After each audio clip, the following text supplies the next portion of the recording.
Hey, you're listening to the Coffee O'Clock podcast, the show that brings you joy and inspiration, with special guests from all around the world who have an amazing story and expertise to evolve your personal and professional life. I am your host, Burcu, ONARANEL, the founder of Joy Marketing and Coaching. Make sure you grab your coffee and get ready to explore new ideas. Let's get started. Everyone, hi Amy. I'm so excited. I can't believe this is real. It's real. And I'm so happy to be here. Thank you that's a kind thing to say. I'm thrilled to be chatting with you, and that you would think to have me on your show is really cool. So let's get into it. Yes, let's get into it. I can't wait. But first, we need to do a cheers. Cheers, Amy. Yes. Cheers to you. This is my first cup you. of coffee, so like my words will probably get progressively faster as we go. That's good. We have time. Perfect. Coffee helps, always helps. For those of you who don't know Amy, you are losing the game of live and personal branding. Amy Landino is 3 times best-selling author, content creator, and award-winning host of one of the most popular YouTube series, Amy TV. And I met her in 2017 in San Diego, California. Not in person, but I listened to her on the stage. That's how I started watching her videos, learning from her. And now that's why I said, is this real? Because she has been my role model. And now here we are chatting together. And I'm so excited to have her. Welcome again. Thank you so much. Thank you. I'm really excited. Let's tell everyone all the wonderful branding things that they can do for themselves. Yes, please. We need to learn from you. And I love branding, colors, and coaching, everything. And the work you do is so relate to my core, because I have authenticity as my biggest value in my personal and professional life. So I know that is one of your values. So I want to start asking you, how did you decide to do what you do today? Well, I ask myself every day, do I still love what I'm doing today? Because I think that's really important. But I mean, if it's all about the backstory of how things got started, every moment was about discovering something new about myself and leaning into it. And I think that that's really important for everyone here. There's probably something that you're thinking of that feels really good, but you're a little fearful of it, or you haven't started because there might be judgment around it, or people will ask you questions and you don't know how to answer those questions. So you just kind of avoid it altogether.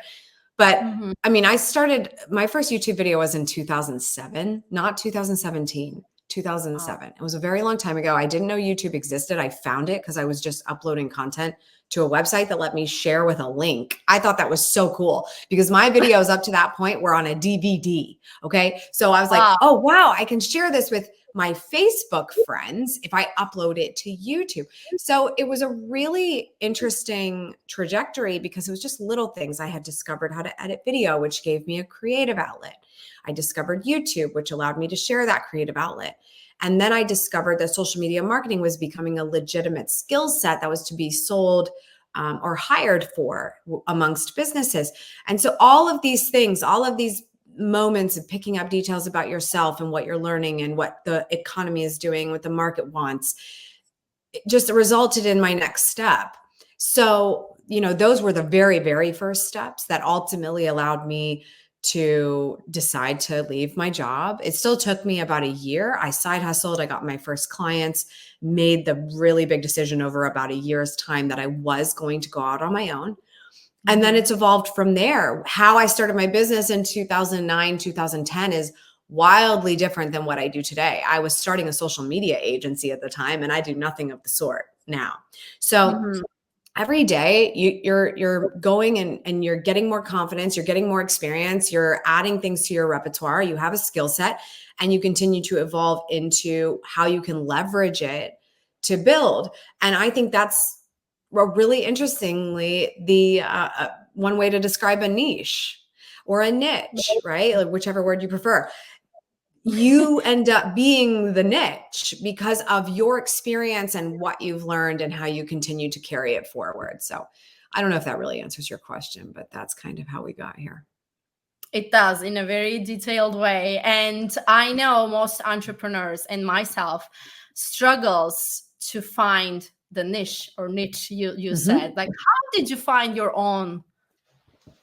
It's a combination, right? Like, so there's you, and that specializes it because nobody can be you.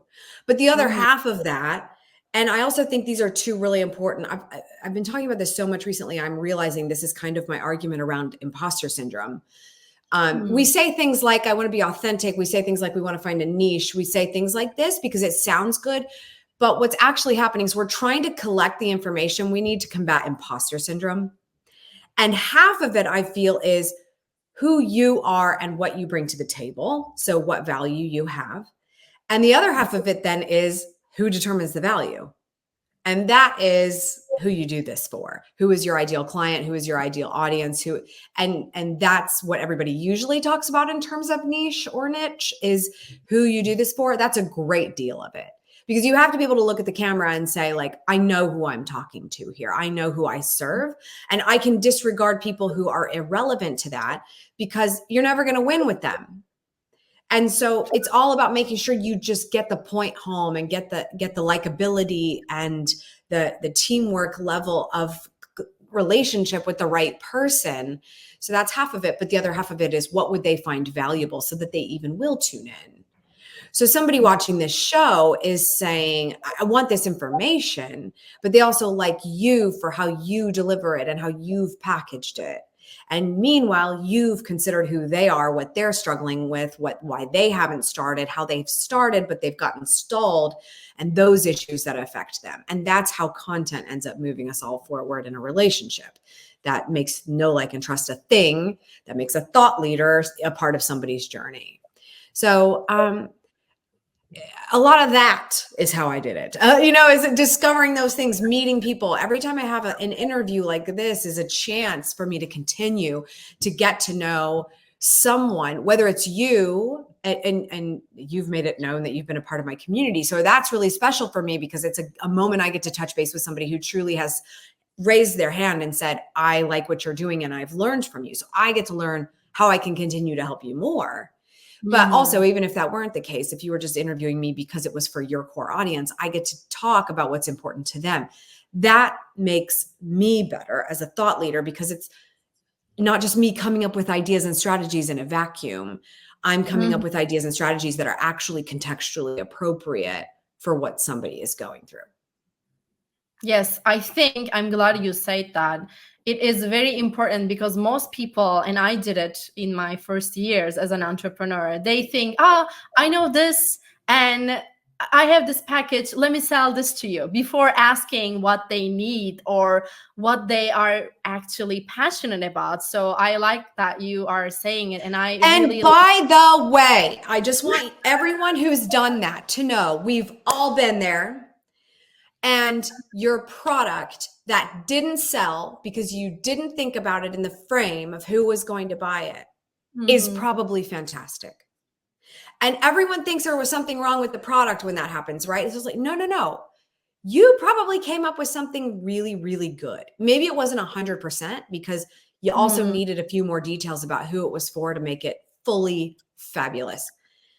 But it was the marketing and the inability to sell properly that it failed. So I just want everyone to know, if you have a great product and you're really disappointed that it didn't perform well, go back and look at why that is not always that the product isn't the right product. I just love that you said that. And I just think there's not enough awareness about that. Somebody's likely to throw away their product and try to come up with a new one. True. And then when they didn't fix the actual problem of marketing and sales, your product's going to fail again. You could have had a great product to start. You just needed to pivot in other ways. Very true. Very true. And that leads to my next question, very relatively. Did you have, I'm going to say it like in a simple way, did you have enough money to create a team to go bigger? Or did you take risk and spend or get in debt to build a team and to make the multiple figure business. All of the above. All of the Okay. above. Whenever you take on a team, it's a risk because you are betting on yourself that you can support other people's livelihood. It's a big step. So I would never say that taking on a team is not risky. And actually what's fascinating about that is that a person thinks they're getting a job, and that's job security, and that's secure. But when you work for a startup or a small business, you as an employer are also taking a risk. However, what I'll say is, yeah, there's got to be funding. You've got to be able to fund the cause. You're going to hear sometimes about somebody who's launched a business and it does very well, and they've got a new idea, and now they just need to get the bells and whistles going and the people to help make that happen, and they'll pull from the other business to fund it. And it's not that that's always a bad call. I think everyone has different experience with that, and I don't even have as much experience with that, if I'm being honest. But it's dangerous a little bit because you haven't proven concept for the thing you want to fund yet. So I'm always wondering, if you need a team, how have you proven for the business you need the team on? How have you proven that you are bringing revenue into that business to be able to pay for a team? And my business coach talks about this in regards to how you buy back your time. Because one of the biggest mistakes I ever made in my business was the allure of, we need a team. Everyone's talking about a team. We need a team. I need many people surrounding me. I need an entourage. I need all these things. And it got really bougie really fast. And that's not smart business practice. Just because you have more people around you supporting you does not mean they are actually supporting you, especially if you never figured out what the right roles are for people within your team to take care of you and the business. So when I say the mistakes I've made, it wasn't about hiring a team. Hiring a team was very smart, but the individual roles of each person are very important. And we were doing things like, oh, I'm going to hire this like podcast editor, and she's going to be in charge of all the podcasts and da. Okay. She was awesome. She was really good. And podcasting was very important to us at the time. So we just kept starting new podcasts. And we had this one and we had that one and we had all these things. And that was not the core source of revenue. It was this fun project that we wanted to fund. So ultimately that person in that role was on very shaky ground. It ended up being the first thing to get cut easily because we hadn't brought revenue in specific to that venture within the business. So of course the person supporting that was going to get cut. She wasn't supporting anything that was actually making money. So all of this to say that I've been there in terms of making mistakes. And if you're just getting started, or if you have a team and it's not going well, look at each role and say, where did I actually hire to buy my time back? So for most people, it's going to be the administrative stuff. So if you're the creative in the business, or you're really good at ops, but you're caught too much in the weeds, have you outsourced somebody handling your calendar? Have you outsourced somebody handling your email? Have you outsourced somebody doing the little details that you do not need to be in, setting up times for your Zoom meetings or putting things on your calendar, stuff like that?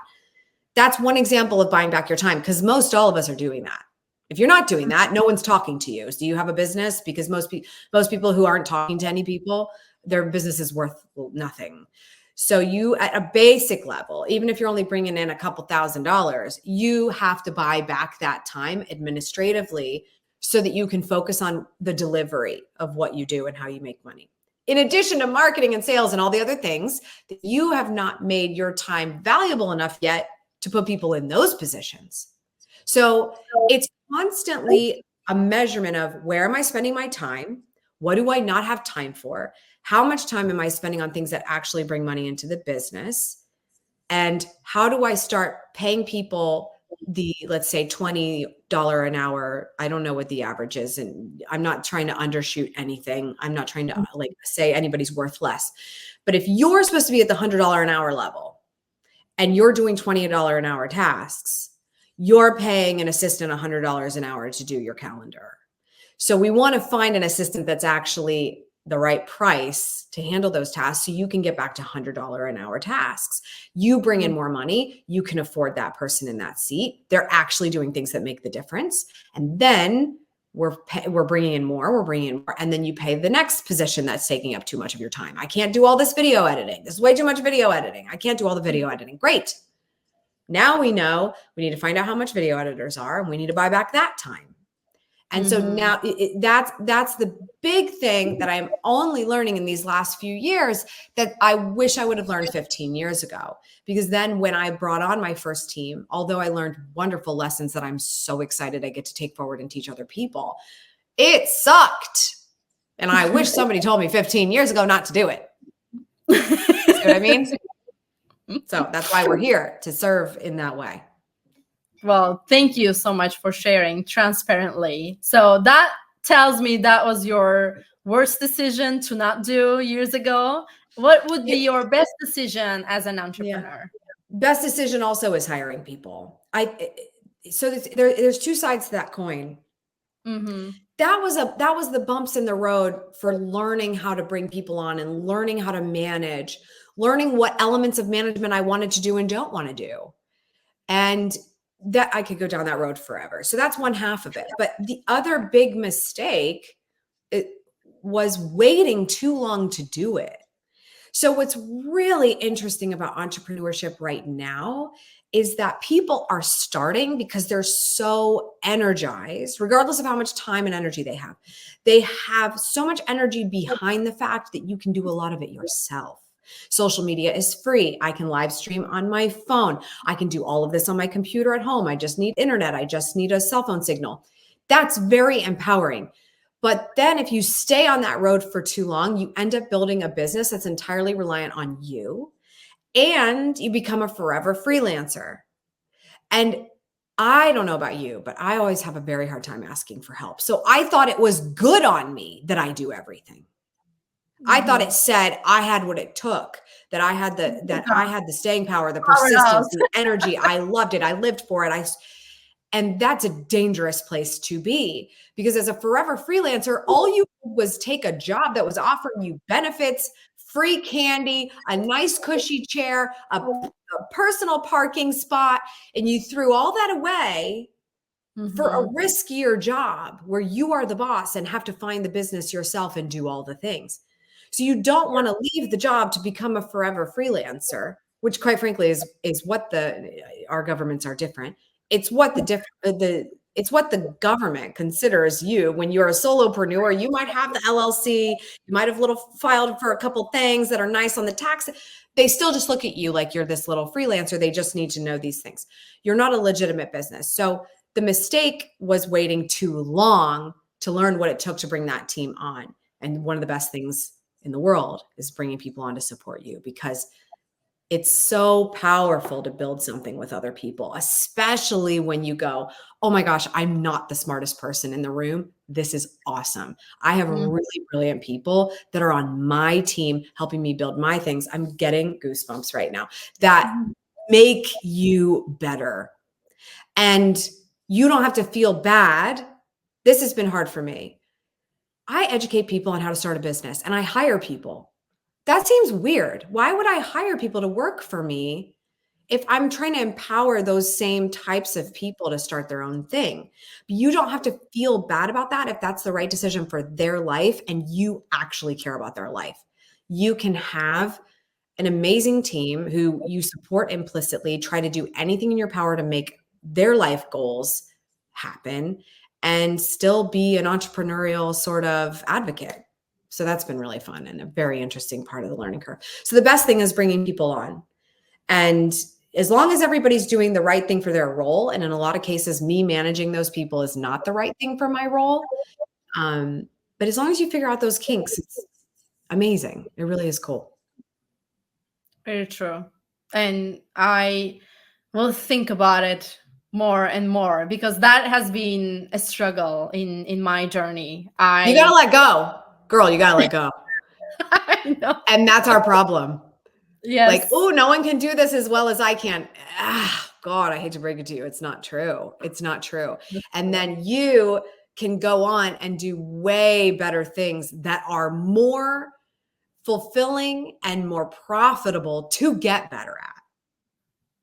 You want to do the things that only you can do and get better at that, not this little piddly stuff that someone is so thrilled to do for you because it fills their cup. Very true. I will do that. Promise. Good. In front of everybody. Next up, we're holding her accountable. Perfect. Sounds good. What is the most important key element to build a personal brand, online digital brand? The most important, I mean, it's so multifaceted. The most important element of building a personal brand online, I mean, we talked about it a little bit with the imposter syndrome thing, right? Like you need to know what you do, what value you have, and who it applies to. Mm-hmm. And I think the other thing is confidence, which really sucks because there's going to be people out there that are like, I don't have confidence. Mm-hmm. But it's the confidence that you are sure of those things, who you do this for, and how you provide value. And the confidence that you don't have to know everything right now in order to be valuable. There's this misconception, and I think it's because people are very overeducated. Like there's a course on that. There's a thing on that. There's a thing. I'm going to buy the ebook. I'm going to buy this. I'm going to buy that. And it's like, great, cool. You got all this knowledge. Spoiler alert, you can get all that information online for free. Like all of it. You want to feel you have the permission slip that you have enough knowledge. I went through that course, so I did that thing and I'm ready now. But still, that wasn't even the thing that you needed. It was just the willingness to be curious and interested in how you can help somebody. I all the time have moments in my business where I still might not have an answer to something. I can't think of something right now. I tend to have a lot of answers. But if there's something that genuinely stumps me, I'm not insecure about that. I am excited about the fact that, oh, there's a new level to unlock here in myself as an expert and how I help this person. Because the really interesting thing about all of life, business, coaching, you can coach on anything.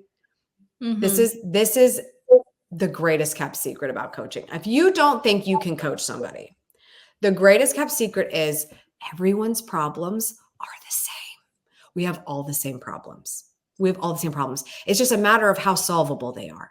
If you have, I charged this and they didn't pay it and they're pushing back, that's a money problem. It's all money, right? That's a money problem. If you have money problems, you don't have problems. Money problems can get fixed. If you try hard enough, they can get fixed. Do you have a health problem? That's a problem. But if somebody has this kind of a health issue, this, it all comes back to its health. So the upside to getting into this is you can take solace in the fact that all of us have the same problems. We're just packaging them with different details. It's called context. Here's the experience. Here's what I'm going through. Here's why I'm special. We talk about how we're special so time and time again, right? As the coach, you have to be able to read between the lines and read between all of those details and go, what is the root issue here? And so the better you get at that, the better you get at your craft, because you tend to have the answers when you know what the root issue is all the time. And we're all dealing with the same root issue. Everyone loves to tell a story about why something is the case for them and why it's happening and what they need help with. And it makes them feel better that it's likely a very simple solution that they're pretending not to know.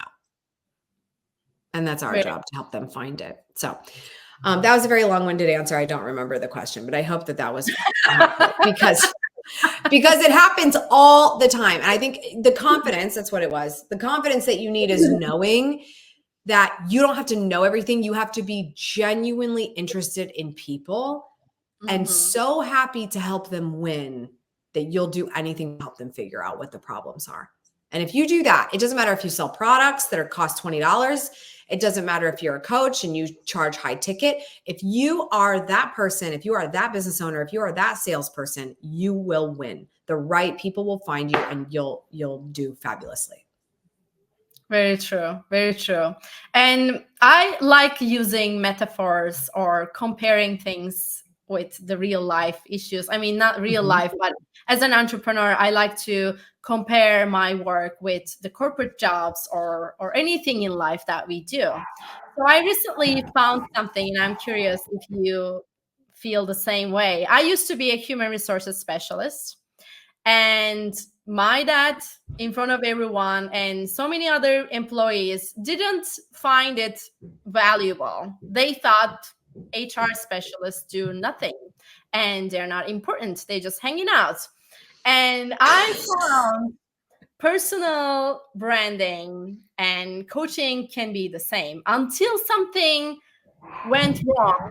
People don't see the value in HR. Like until you don't receive your paycheck, they don't see that you're actually doing something.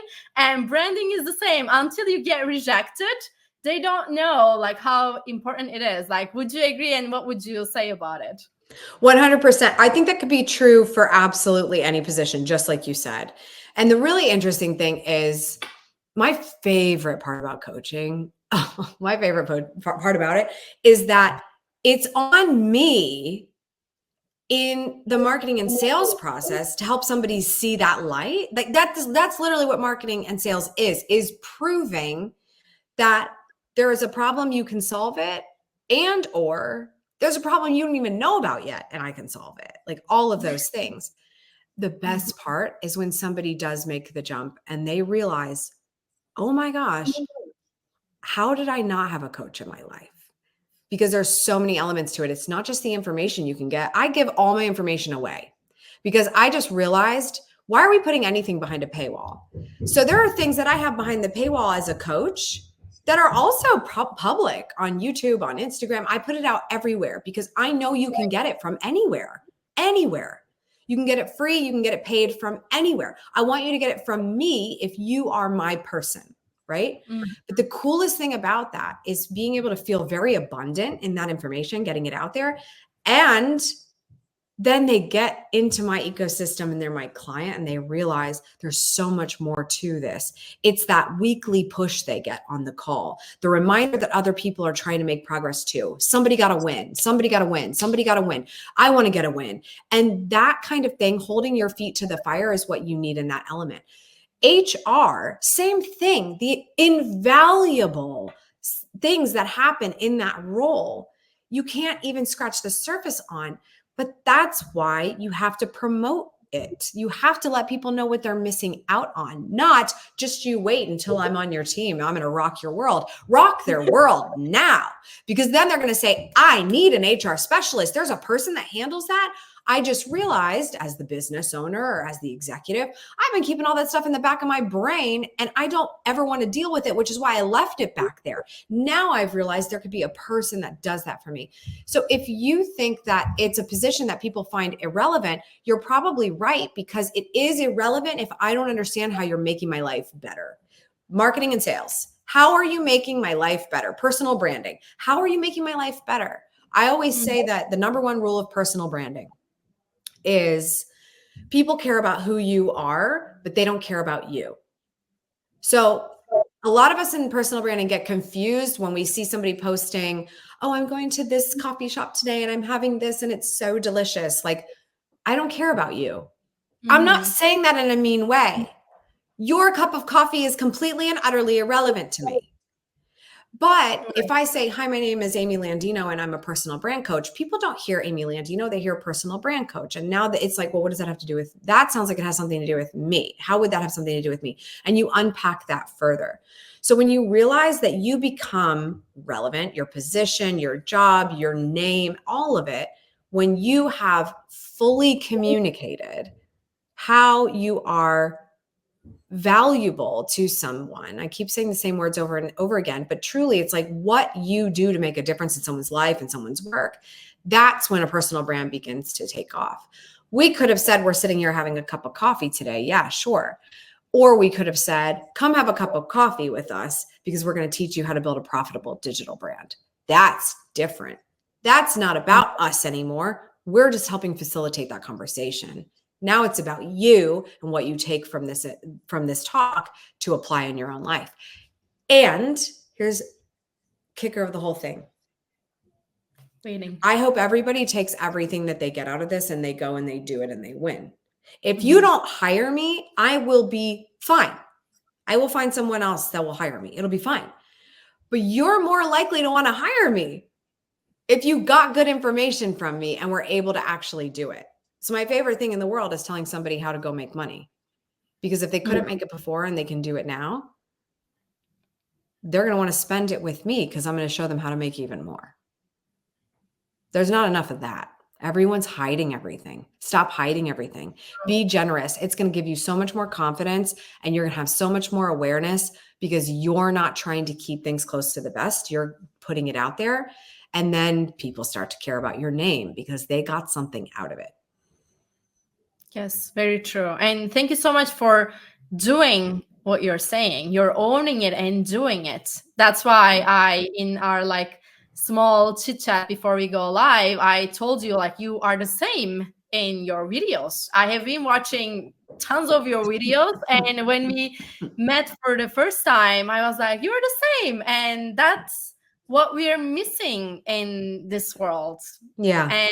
And I just really want to thank you for doing that and owning that, sharing it, because so many people are hiding. They don't share their vulnerable times or hard times. We all been there, like you said, and we need to own it and support to each other. And I've been through seasons of that too. And I want to say one more thing on that. You're right. And we do hide. And it's not because we have bad intentions. A lot of us are hiding because we're afraid. Mm-hmm. And there's lots of fears that you can come up with any one you want. But like I said, everything usually comes back to the same problem. And this one comes back to perfectionism. Everybody wants to be great out of the gate. But that's a perfectionism issue, because you can't be great out of the gate if you have no experience, no reps.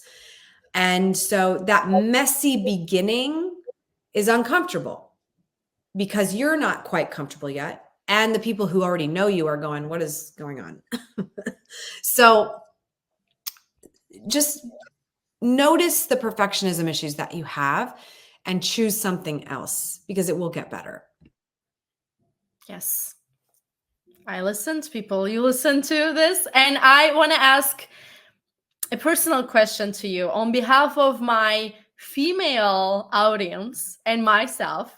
Yeah. I know you're a married person and you have beautiful kids. And I am curious, my audience are too. As an entrepreneur, how do you adjust yourself and how do you keep up with everything? And you have a video around this. I saw it somewhere. But can you share a little tips and tricks how people can do it? You know, I'm finding this conversation continues to come up, as it should, because we're all trying to figure this out, right? And I just think it's really interesting because there are a lot of women out there who can't get pregnant. There's a lot of women who can't have kids or have a hard time. And I would say I'm very fortunate because I thought I was one of those people, and it wasn't true. So there was about a year where we tried and we really thought something was wrong, and we started to see doctors, and then it happened when we least expected it. And now we have two. I have 2 kids, 2 and under. And so I say that because most of us are trying very hard to find our partner and start our family. And then we get to this point where we're like, but wait, there's more. I have other things I love to do. I want to have this business. I have this job, but I want to start this side hustle. I got all these things, but I have these kids. I have this husband. What am I going to do? That was the plan. That was the plan the whole time. So if we stopped looking at it as defense and thinking of it as offense, I chose this husband. I chose this life. I chose these children. This was a part of the plan. Now we can say, okay, all right, reset. Well, what if we looked at everything that intentionally? If my work is important to me, but it's also supposed to be a part of my life, so it's not the whole story, then what are we doing to make work with the life we want? So why are we not reverse engineering what life was supposed to be with that being the case? And it's going to cause a lot of reflection, right? I'm going to reflect now on why I had kids and when I had kids and why we did it this way and why we live here. And sometimes we make those decisions very flippantly because we think we're supposed to be doing it at that time. And then when we get to this moment where we're trying to be more intentional, we're like, wait. Oh, right. I guess that was the plan because we did that. So that's my very philosophical way of saying the tips and tricks are that those were your people that you chose first. That's your family you picked. So you need to look at what you do for work as a part of that puzzle and how it's all going to work together. Is it going to be perfect? No, life is not going to be a perfect puzzle. Things are going to get weird. But as an example, there was a time where I realized I'm a forever freelancer and we have to put a stop to this because I'm not going to want to do this job forever. I used to wake up at 4 a.m. And for anybody who used to watch my morning routine videos, I used to wake up at 4 a.m. and I just was doing this and this and this and this and this and all these things. And I didn't even have to. Solopreneur, working for myself, had a team, woke up that early just because I could. Now in this phase of my life, I realized all those strategies I was learning around productivity now really matter because I have people that I have to adjust for. So it really comes down to how have you decided how your life is going to be? And I look at things based on outcomes and not time. I don't measure my value on time. I can't. I need to make what I need to make to support the life I designed. And so how do I get that outcome? I'm going to deliver on that outcome. If somebody says they want to buy a certain amount of my time, I'm going to ask them, well, what do you need out of it? I don't work at a job. I don't clock in and clock out. I don't sell my time. I am selling a product of what happens when we connect at some point. Is there an hour and a half long appointment on my calendar when I meet with my coaching group? Of course. But the outcome is that I want to give as much information on a weekly basis to those people so that they make exponentially wonderful things happen.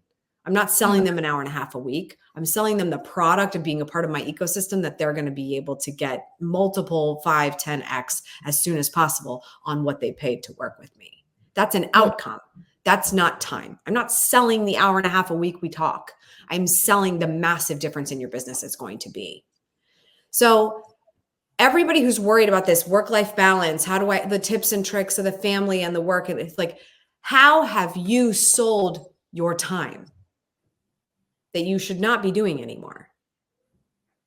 And that's going to help you understand a lot of what's wrong with your business model, with your work life and how you want your life to be along with that. And you can start adjusting for it. Think in terms of outcomes, not in terms of time. I love it. And I love when you said, like, it was an eye-opening for me, and I'm sure for many of us around there, when you said that was the plan, that was part of the plan. And so many entrepreneurs, my clients, and I know people are thinking, like, I have this job as an entrepreneur and I can't have a family, or I can't have kids, or I can't adjust my life. But when you put them as a big stone and in a glass, look, that's that's the stone. Exactly. It's a fantastic. We talk about the big rocks. If the kids and the family were a big rock and the career was great, we just got to figure it out. We just got to figure it out. But what we're all doing as women specifically is rationalizing doing it all and calling it, how do I get work-life balance? You're calling it, how do I get work-life balance? Because you want to feel better about the things that you're doing with your time. If it was part of the plan, then keep planning. That's it. Now, I'm also going to say, for any women who go about building a family the traditional way, and there's lots of ways to build a family now, but getting pregnant and being pregnant takes up time and energy. And I had to course correct again. I'm always course correcting. I ended up spending too much time on things. And with my second, I was very sick in the last 2 to 3 months of pregnancy, just all the time. My toddler was bringing things home from daycare and getting me sick. And I was sick and sick and sick. It was immediately apparent that my maternity leave was happening sooner than anticipated. And as an entrepreneur, that meant I can't have anything on the calendar. Nothing. I am completely unreliable. I can't show up to any appointments that don't have to do with me medically. The only thing I can do is deliver outcomes by a deadline, and that's it. So I made sure that the rest of my work that I was able to do for that time, because I knew I wasn't going to be working for the first 6 weeks or so, was of her life. For the last months of pregnancy, it was, what are the outcomes I can deliver when I feel up to it, because my health has changed. So that is a huge luxury. It takes time. It takes expertise. It takes building. It takes branding to get to the point where you can make those executive decisions. The average entrepreneur starting to do that now still has to do some legwork to get traffic, to get leads, to get business, to be able to say, here's how I'm going to sell it so that it works with my life. And here's how much I'm going to sell it for so that it sustains itself. You do have to put in that work. So this is why it's never too soon to start a program, because that leverage of that awareness of who you are helps you to be able to make executive decisions. And fortunately for me, I started as far back as 2007 to now be at a moment in my life where all that work I did is paying off. Even when a lot of businesses suffered in 2020, we built a massive event-based video production company. We did pretty well in 2020 because there were 2019 budgets that still needed to be spent. And we got to do all of our work remotely. So it was great. But after that, the business dried up. There were no events. It was over. So making those adjustments as they happen is really, really important. And you have to keep going with it. You're never going to figure this out and it work out for you for the next 40 years. It continues to evolve. And so that became, okay, how do we make an adjustment? And the business suffered a little bit. But my business never suffered so much that I had to go work a job. There was never a day that I still wasn't making 2 to 3x what the average person makes at a job, even when business was down. That comes from having a personal brand. That comes from having leverage. That comes from doing the work when you can, so that when family starts to take up more space in the bottle, that we can allow for that. So it's so important people do not rest on perfectionism as their reason to not start, because you starting now and going through the messiness as fast as you can and execute and get your reps in and do the thing and get better and hire a coach so they can tell you all the stupid things to skip. Do it now so that you have that time that you're like, I want to be off for those years of their life, or I want to have a maternity leave and feel comfortable and not have to ask a boss. In the States, we have to beg for the amount of time we get from maternity leave for whatever job we have. If you want to be able to make that decision for yourself, you have to build your own thing. So build it now, do it as soon as possible, so that when you need to be able to take those liberties, you're in charge, you can do it. That's the great news about it. When you own a business, you're balancing life and family crazy amounts, but because you own the business, you get to make the decision. So it's wonderful and it's hard at the same time. Be the decision maker. Just say, I'm in charge. I decide. I'm going to do the best I can whenever I can. And even if it's not a perfect world and you do have to sell your time a little bit because you're still building, at least take advantage of what you have available to you. Don't have this sob story that it's not exactly what you want right now, because every single thing that you do to push it forward is going to give you more opportunity to do that. Very true. Everything you're saying, I just want to have a cup of coffee or some other drinks and listen to you all day. Like, can we stay here for a couple of days? Can we like chat? Talking thing, I guess, is what they tell me. So thank you. No, it's very juicy. All the information are very, very beneficial for me. And I'm sure everyone who is watching or will watch later. And I couldn't understand. I'm looking like back and forth the time. It's been 45 minutes and I don't want to leave you, but I know like we have to end. So I want to ask you lastly, I always ask my guests, what would you tell to our audience as maybe last legacy sentence from Amy Landino? What would you say? Start now. I'm gonna give you guys a special little gift. If you go to my Instagram, you can search for me, Amy Landino, or it's Schmatastic. That's been my handle for a very long time. You can just search for me on Instagram. Send me a DM with the word action. When you do that, you're going to get my extraordinary action framework. That's something that I give to my coaching clients. Like I said, I like to give away stuff, whether it's paid or not. And this is going to help so many of you because we don't take action because we haven't made a decision. And we haven't made a decision oftentimes because we're confused about what the actual problem is. Like what we just talked about. The problem is not the kids. Mm-hmm. The problem is we can't decide where we should be focused, and it gets us distracted. So the extraordinary action framework, just to get to the punchline there, is an opportunity for you to go, why am I unsettled? What is the problem? Focus on what the problem is so you can just get to the solutions and come up with the master plan of what to do. Because if there is anything I've learned, it's that we start and we do something one time or two times. But if you start and you agreed, like, I want to have a personal brand. I want to interview people like Amy. Okay, cool. What if you had an agreement with yourself that you were going to go live on Instagram every single day for 100 days? Do you think you'd be better after 100 days? That's really interesting. I like to get people to the end of that framework to find the thing they could do 10 times a day, 100 times a day, one time a day for 100 days. Because if you put in that work, if you commit to it, one, you're going to be better at the end. But two, you might find out you had a completely different idea at the start and you're going to pivot and go, oh, that's not the thing. This is the thing. And you keep going. You guys want the answers. You're not going to get them from us. We have lots of ideas. We have lots of experience. We have lots of context to offer you. It has nothing to do with you until it has something to do with you. So go DM me the word action. It's going to instantly send you a PDF. It's just a Google Doc. Like it takes you straight to Google Docs.